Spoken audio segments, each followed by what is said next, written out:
name's Rosie. Hi, I'm Kristen. And I'm Laura. My name's Elizabeth Adamczyk. I'm the chair of Women Bike Chicago. All right, we're the Stabbettes, and we are a girls' bicycle gang, and we do gang shit and hang out and do crafts and give back to the community. Westtown Bikes has open shop maybe 4 times a week. They let you use all of the tools that they have in the shop.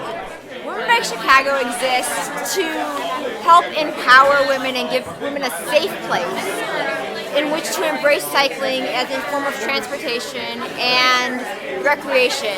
Women Bike Chicago hopes to bring the women who identify themselves as women or transgender as women to embrace cycling so that they can get around the city of Chicago, so that they can explore outside of the region of Chicago, and to really embrace cycling as a form of, as a lifestyle.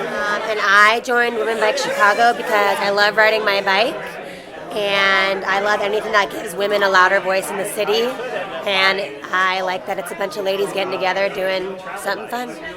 I'm with Women Bike Chicago, and I decided to get involved with the organization because I wanted to help more women feel more confident biking around the city. I got involved with Women Bike Chicago because there's definitely a lack of women empowerment in the cycling community. I know there are women that cycle, but there's not like a close network that women can feel comfortable in.